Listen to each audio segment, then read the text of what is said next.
Good morning, afternoon, and evening, guys. You're locked into Conscious Minds TV with myself, DVG. And today I'm going to be presenting you some information in regards to the Freemason compass and square. And it was one particular picture that I see online where it had the degrees of the compass and the degrees of the square. And being someone who's into occult knowledge and astrology and dealing with numbers and numerology and gematria, I came across something really interesting and I just wanted to share it with you guys. So, what I'm going to do is I'm going to share my screen and then run through some pictures with you guys and I'll explain what this is all about. Basically, the gist of it is that how the Freemason compass and square connects with the numbers 911 and the whole Twin Towers and Boaz and Jachin, which is the symbol of the Freemason, the two pillars of Freemasonry. So what I'm going to do is I'm going to share my screen and then I'll go through it all with you. So make it a bit more clear on what I'm talking about. So if I share my screen, right. So what I did initially was I just made a post on Facebook about it, but then I thought rather than just having a post on Facebook, I'll do a video about it. So I'll read out what I'll put and then I'll explain it all in a bit more depth. So the 47 degrees of the Mason symbol equals the degrees that the sun travels from the Tropic of Capricorn to the Tropic of Cancer. It's 23.5 degrees from the equator to any tropic. So if you're at the equator and you go to the Tropic of Cancer, it's 23.5 degrees. And if you're at the equator and you go to the Tropic of Capricorn, it's 23.5 degrees. So let me just show you this. I've got a picture. So this is the equator here in the middle.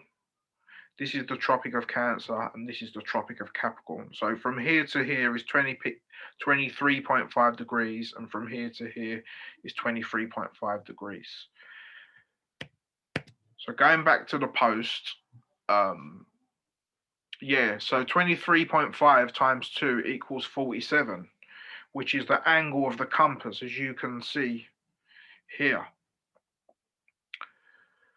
The 90 degrees right angle symbolizes the Earth, in my opinion, because the Earth is also known as a cube, or some would call it the Kaaba or the Kabbalah, or there's many different names, but there's also a flat Earth cosmology, which is a square. It's a square model. There's two different ones. There's a diamond one and there's an Enoch one model as well. But I'm going off the point here. But yeah, when you add up the 90 degrees and the 47 degrees, it comes to 137, which when you bring that down to a digital root, it becomes 11. And 11 symbolizes the two pillars of Freemasonry, which is Boaz and Jachin, which are these two here. This is a picture on a Freemason apron. And as you can see, basically, the basic concept of Boaz and Jachin is about duality. So you've got Boaz represented by the moon and Jachin represented by the sun.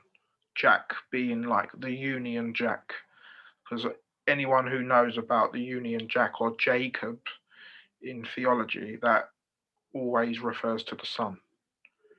And Boaz is the moon, and a syncretism that you can make with that is Boaz in Turkish is a throat, and the throat is Taurus, and that's where the moon exalts also. So that connects with the moon being in relation to Taurus and Boaz being the throat.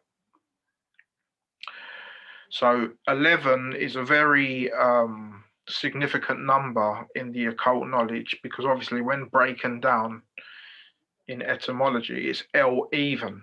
So L is to some people it's known as God, to some people it's known as Saturn, but ultimately what L even is talking about is balance or duality.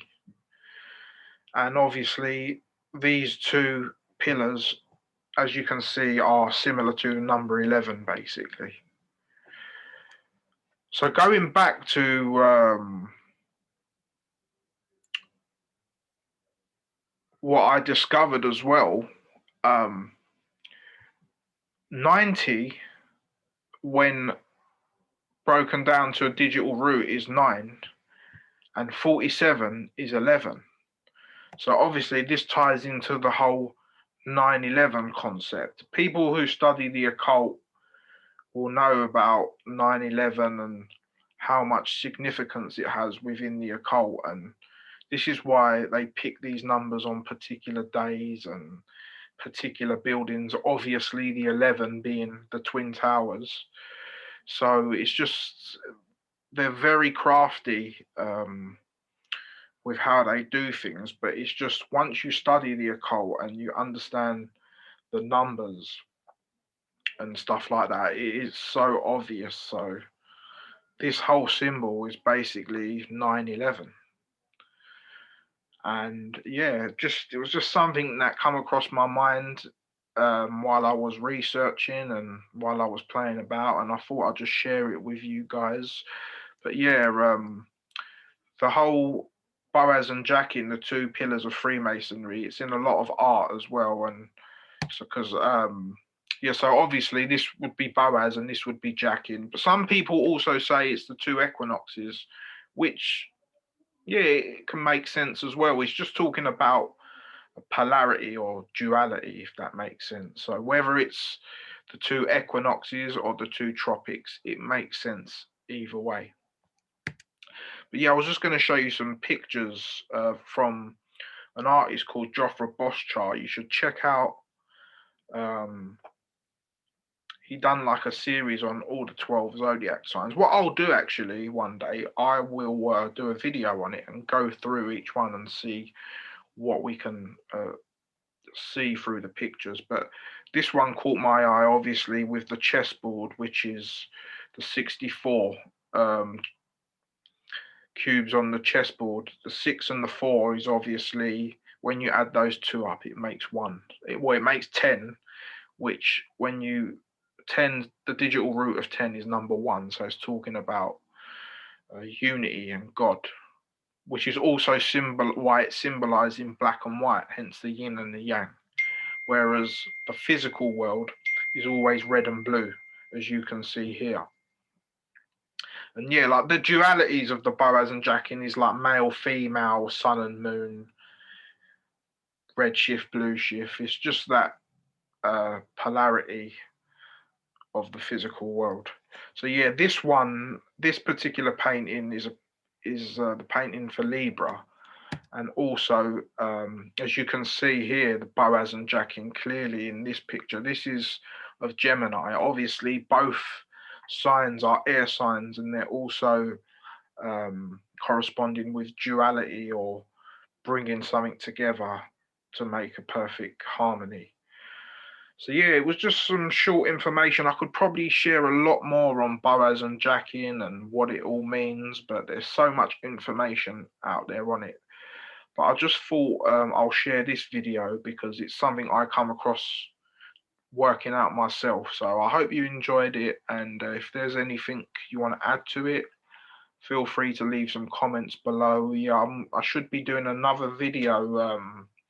I don't know if you guys have already seen, I've done a lot of work on astrotheology within Islam. I've done stuff on a particular celebration called Eid el-Adha, and I did a whole show with Santos Bonacci where I presented to him all the holidays within Islam and how it connects to astrology and the lunar cycle. So I found another interesting find with that as well in regards to the celebration of Ramadan. So hopefully that video will be coming up soon. Thanks for watching, guys. Peace, love, and blessings. I'm out.